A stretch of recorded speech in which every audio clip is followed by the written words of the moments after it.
Kaya may batas na bawal pag-usapan ng confidential funds.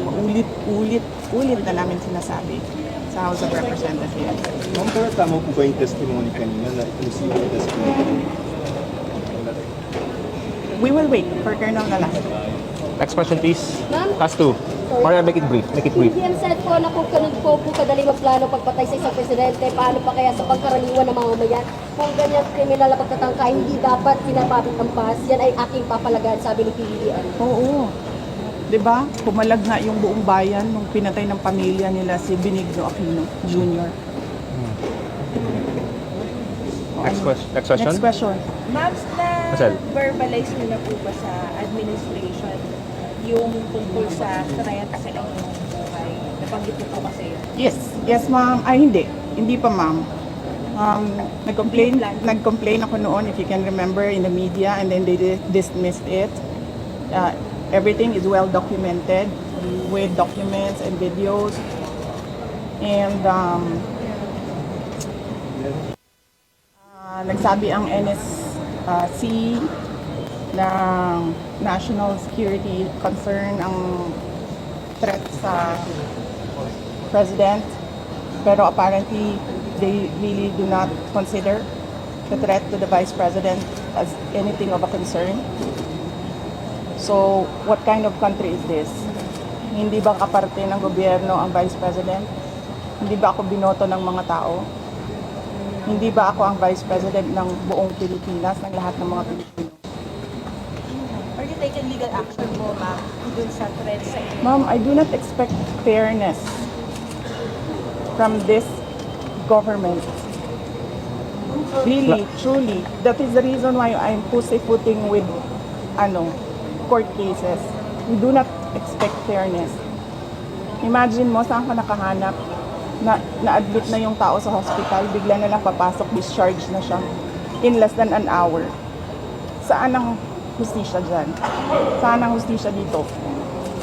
Sa bayan. Last two questions, Ma'am, please. in-extend po yung detention order para kay Attorney Lopez. Ano po yung next steps niyo po for this?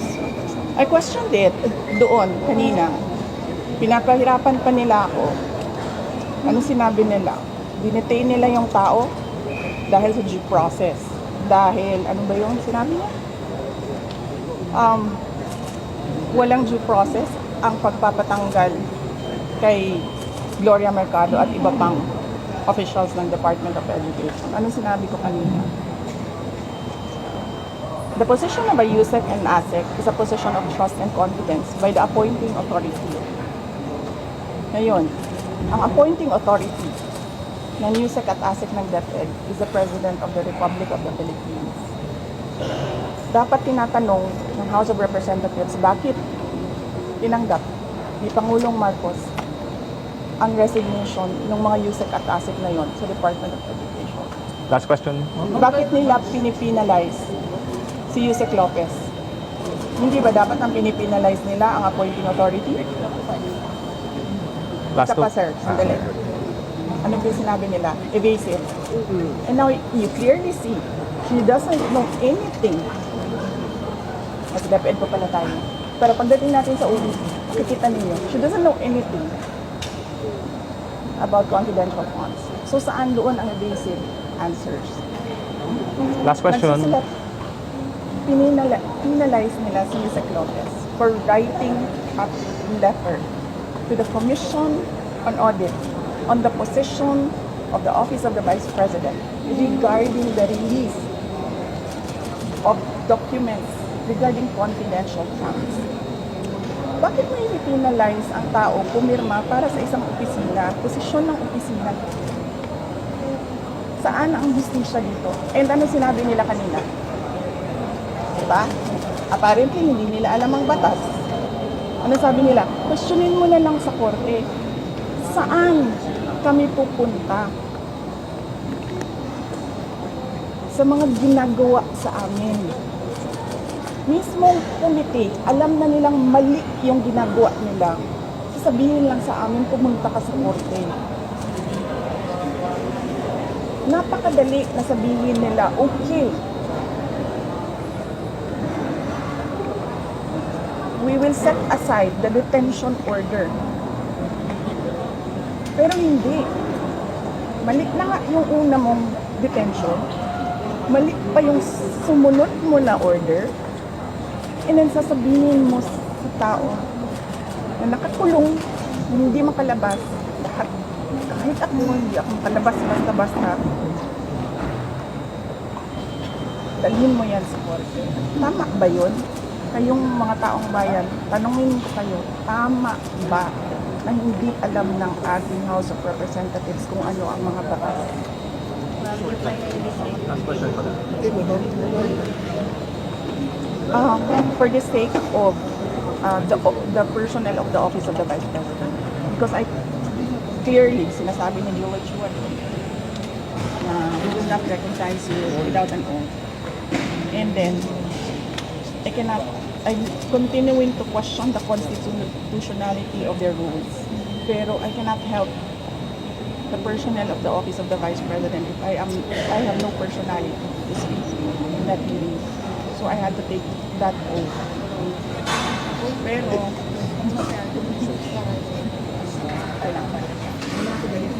papasalamat ako sa inyo sa pinili yung kay Isaac Lopez at sa lahat ng OVP version. Will you go up to the Supreme Court to question? Kasi may jurisprudence naman on contempt powers of Congress. And yun lang ang sinasabi ko, sir, no, parang we don't trust anyone anymore in this country. We don't expect justice anymore in this country. This is clear political harassment, this is clear political persecution. Pag-threat sa'yo, baliwala. Pag-threat sa kanila, national security. Ano ka? Konti na lang. Yung testimony ko, Harvard, do you think that will hold water as far as maybe pinning you down is concerned, or doesn't establish anything?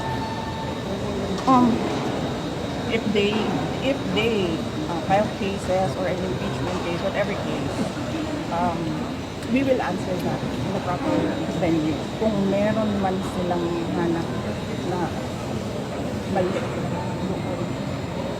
Basta parang nakikita mo kanina na ubus na yung tanong nila, hindi pa sila makapag-content kay Edward. Kasi nagsasabi ng totoo yung tao. You said that you're expecting again contempt sa hearing. Yes, we expect that. We expect contempt, detention. We expect a term hindi sa Laika is terrorizing. We expect them to terrorize the Office of the Vice President. Ma'am, yung message ng President Bongbong Marcos when he said na papalagay daw po ng immigrant yung hindi niya malalampas. Yes, sinabi ko na kanina, papalagan ko din yung ginagawa nila sa akin. We don't know the contents Yes, yet, but yes. Kaya ako kayo binibigyan ng interview para huwag kayo makinig.